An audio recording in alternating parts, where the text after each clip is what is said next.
Hi hello నమస్తే welcome to NSN speed news.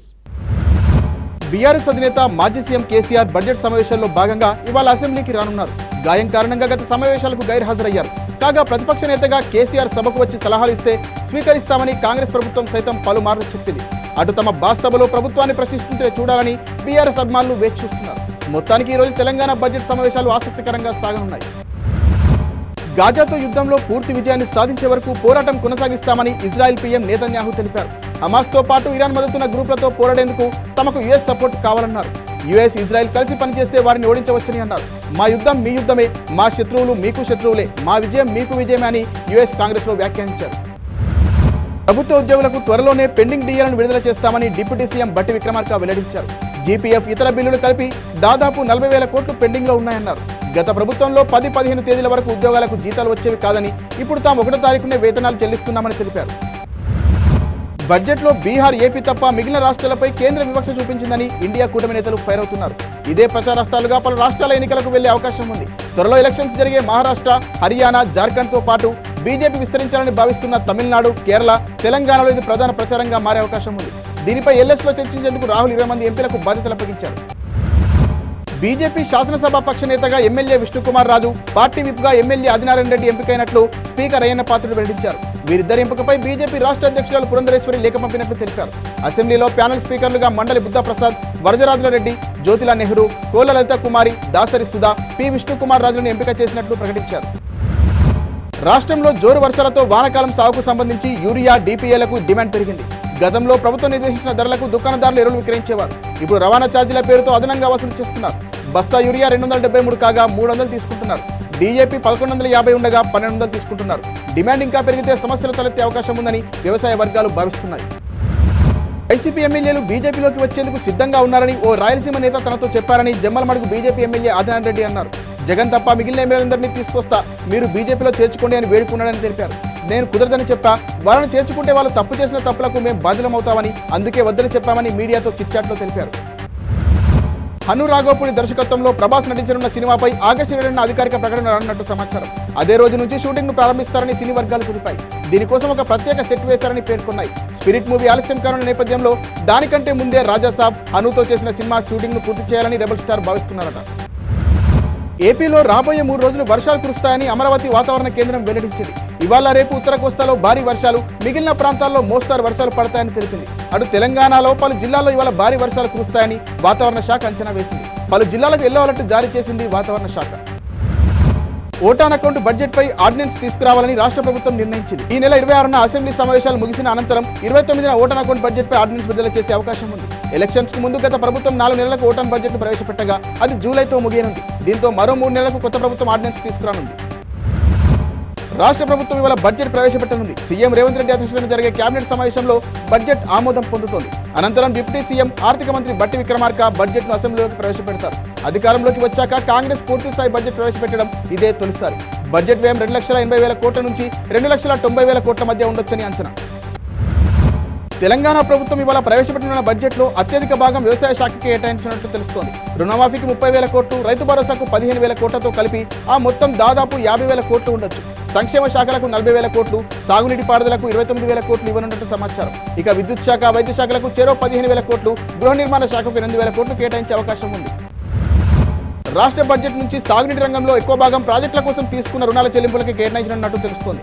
మొత్తం 29,000 కోట్లు ఈ రంగానికి కేటాయించే అవకాశం ఉండగా అందులో 18,000 కోట్ల రుణాలకు, 9,000 కోట్లు ప్రాజెక్టుల నిర్మాణానికి ఇవ్వనున్నట్టు సమాచారం. తక్కువ ఖర్చుతో ఎక్కువ ఆయకట్టుకు నీరిచ్చే ప్రాజెక్టులను నిధులిచ్చే అంశంపై ఇటీవల మంత్రి ఉత్తమ్ అధికారులతో సమీక్షించారు.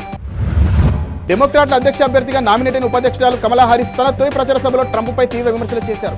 ట్రంప్ బిలియనీర్లపై ఆధారపడుతున్నారని, వారితో బేరసారాలు జరుపుతున్నారని పేర్కొన్నారు. తమ ప్రచారానికి విరాళాలు ఇచ్చిన వారికి చమురు కంపెనీలు ఇస్తారని ఆయన హామీ ఇస్తున్నట్లు ఆరోపించారు.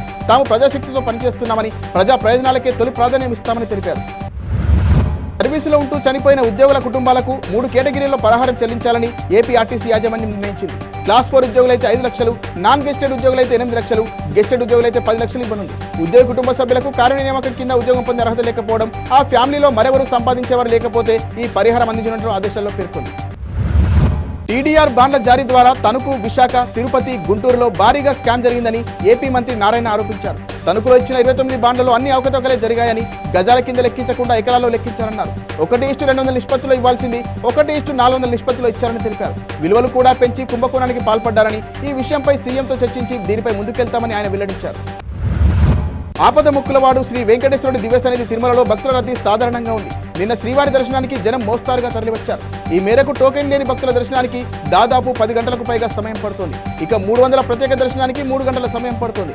అదేవిధంగా ఇవాళ వైకుంఠం క్యూ కాంప్లెక్స్ లోని 17 కంపార్ట్మెంట్లలో భక్తులు స్వామివారి దర్శనం కోసం వేచి చూస్తున్నారు. నిన్న స్వామివారిని 73,023 మంది భక్తులు దర్శించుకోగా అందులో 26,942 మంది భక్తులు తలనీలాలు సమర్పించి మొక్కులు తీర్చుకున్నారు. తిరుమల శ్రీవారి హుండీ ఆదాయం 3.98 కోట్లు వచ్చాయని టీటీడీ అధికారులు తెలిపారు. రైలు ప్రమాదాల నివారణకు డిజైన్ చేసిన కవచ్ కోసం 1112.57 కోట్లు కేటాయించినట్టు రైల్వే మంత్రి అశ్విని వైష్ణవ్ వెల్లడించారు. ఇప్పటి వరకు కవచ్ పై 1216 కోట్లు ఖర్చు చేశామన్నారు.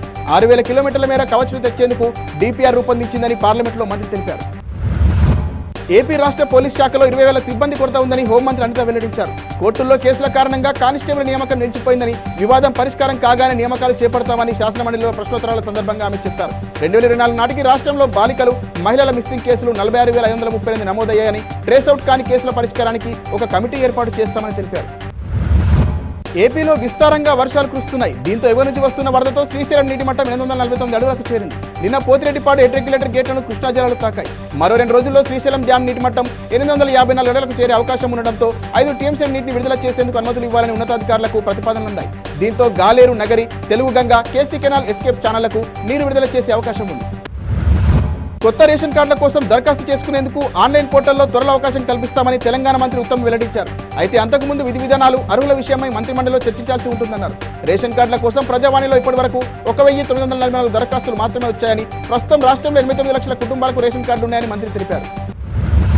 బాలీవుడ్ నటి బీజేపీ ఎంపీ కంగనా రనౌత్కు హిమాచల్ ప్రదేశ్ హైకోర్టు నోటీసులు జారీ చేసింది. ఇటీవల జరిగిన లోక్సభ ఎన్నికల్లో మండి నియోజకవర్గం నుంచి విజయం సాధించిన విషయం తెలిసిందే. తన సమీప ప్రత్యర్థి అయిన విక్రమాదిత్య సింగ్ పై గెలుపొందారు. అయితే ఆ స్థానం నుంచి పోటీ చేసేందుకు తాను దాఖలు చేసిన నామినేషన్ పత్రాలను అన్యాయంగా తిరస్కరించారంటూ కిన్నౌర్కు చెందిన లాయర్ రామ్ నేగి కోర్టులో పిటిషన్ దాఖలు చేశారు. రనౌత్ ఎన్నికలు పక్కన పెట్టాలని విజ్ఞప్తి చేశారు. దీనిపై వచ్చే నెల 21లోగా వివరణ ఇవ్వాలంటూ రనౌత్ న్యాయస్థానం ఆదేశించింది. అసెంబ్లీలో రాష్ట్ర బడ్జెట్ను డిప్యూటీ సీఎం, ఆర్థిక శాఖ మంత్రి బట్టి విక్రమార్క ప్రవేశపెట్టనున్నారు. కాగా ప్రజాభవన్లోని నల్లపోచమ్మ ఆలయంలో ఉప ముఖ్యమంత్రి ప్రత్యేక పూజలు చేశారు. అసెంబ్లీలో బడ్జెట్ ప్రవేశపెడుతున్న సందర్భంగా బట్టి విక్రమార్క ప్రత్యేక పూజలు చేశారు. అనంతరం ప్రజాభవన్ నుంచి అసెంబ్లీకి బయలుదేరి బట్టి వెళ్లారు. మరికొద్ది సేపట్లో కేబినెట్ భేటీలో ఆయన పాల్గొనున్నారు. మంత్రిమండలి ఆమోదం కోసం అసెంబ్లీలో జరిగే కేబినెట్ సమావేశంలో 2024-25 వార్షిక బడ్జెట్ గురించి డిప్యూటీ సీఎం ప్రజెంటేషన్ ఇవ్వనున్నారు. కేంద్ర ఆర్థిక మంత్రి నిర్మలా సీతారామన్ ప్రవేశపెట్టిన బడ్జెట్ పై ఇవాళ కూడా పార్లమెంట్ ఉభయ సభల్లో చర్చలు కొనసాగుతున్నాయి. జమ్మూ కాశ్మీర్ బడ్జెట్ పైన సభ్యులు చర్చించనున్నారు. కాగా బడ్జెట్ లో కేవలం తమకు అనుకూల రాష్ట్రాలకే ప్రాధాన్యతనిచ్చి ఎన్డీఏ సర్కార్ ఇతర రాష్ట్రాలకు అన్యాయం చేసిందని ఇండియా కూటమి ఆరోపిస్తోంది. అటు తాము అన్ని రాష్ట్రాలకు న్యాయం చేశామని కేంద్రం వాదిస్తోంది. ఏపీలో పాలిటెక్నిక్ తుదివేత కౌన్సిలింగ్ ముగిసింది. మిగిలిన సీట్లను స్పాట్ అడ్మిషన్ల కోటాలో భర్తీ చేస్తున్నట్లు సాంకేతిక విద్యాశాఖ తెలిపింది. ఒరిజినల్ సర్టిఫికెట్లు, నిర్దేశించిన రుజువుతో జూలై 31లోగా విద్యార్థులు తాము చేరాలనుకునే ఖాళీలకు వెళ్లాలని సూచించింది. కాగా స్పాట్ అడ్మిషన్ ద్వారా చేరే విద్యార్థులకు ఫీజు రియంబర్స్మెంట్ వర్తించాలని తెలిపింది. టెలికాం నెట్వర్క్లో ఉపయోగించే ప్రింటెడ్ సర్క్యూట్ బోర్డు అసెంబ్లీపై దిగుమతి సుంకాన్ని కేంద్రం 15% నుంచి 20%కి పెంచింది. PCBAలలో దాదాపు 80% విదేశాల నుంచి దిగుమతి అవుతున్నాయి. ఫలితంగా టెలికాం ఆపరేటర్లు ఎక్కువ ఖర్చు చేయాల్సి రావడంతో ఆ భారాన్ని కస్టమర్లపై మోపే అవకాశం ఉంది. 5G విస్తరణ వేగం కూడా ముందగించవచ్చు. వైఫై రూటర్ల ధరలు కూడా పెరగవచ్చని మార్కెట్ నిపుణులు అంచనా వేస్తున్నారు. గద్వాల జిల్లాలోని జూరాల ప్రాజెక్టుకు భారీగా వరద పోటెత్తింది. దీంతో అధికారులు ప్రాజెక్టు 42 గేట్లు ఎత్తివేశారు. ప్రస్తుతం ప్రాజెక్టులో 2.06 లక్షల క్యూసెక్ల వరద వస్తోంది. జలాశయం నుంచి 1.97 లక్షల క్యూసెక్ల నీటిని దిగువకు వదులుతున్నారు. ఇందులో స్పిల్వే ద్వారా 1.69 లక్షల క్యూసెక్లు, విద్యుత్ ఉత్పత్తి ద్వారా 24,200 క్యూసెక్లు, నిట్టెంపాడు లిఫ్ట్కు 1,000 క్యూసెక్లు, భీమా లిఫ్ట్కు 1,300 క్యూసెక్ల చొప్పున నీటి విడుదల చేస్తున్నారు. జూరాల పూర్తిస్థాయి నీటి మట్టం 318.51 మీటర్లు కాగా ఇప్పుడు 316.71 మీటర్ల వద్ద నీరుంది. అదేవిధంగా ప్రాజెక్టులో 9.65 టీఎంసీల నీటి నిల్వకు గాను ప్రస్తుతం 6.23 టీఎంసీల నీరు నిల్వ ఉంది. అమెరికా అధ్యక్ష ఎన్నికల్లో డెమోక్రాటిక్ అభ్యర్థిగా ప్రస్తుత అధ్యక్షుడు జో బైడెన్ వదలడంతో ఆ స్థానంలో భారత సంతతి అమెరికన్ కమలా హారిస్ పేరు దాదాపు ఖరారైనట్టే. పార్టీలో మెజార్టీ ప్రతినిధులు, నేతలు ఆమెకు మద్దతు ప్రకటించారు. అయితే ఇప్పటి వరకు మాజీ అధ్యక్షుడు బరాక్ ఒబామా మాత్రం హారిస్ కు మద్దతుగా బహిరంగంగా ఒక్క ప్రకటన కూడా చేయకపోవడం గమనార్హం. అయితే హారిస్ అభ్యర్థిత్వంపై ఆయన అసంతృప్తిగా ఉన్నట్టు తెలుస్తోంది. ఈ ఎన్నికల్లో ట్రంప్పై ఆమె గెలిచే అవకాశాలు లేవని ఒబామా భావిస్తున్నట్టు సమాచారం. మరిన్ని వార్తల సమాహారంతో రేపు మళ్ళీ కలుద్దాం. నమస్తే.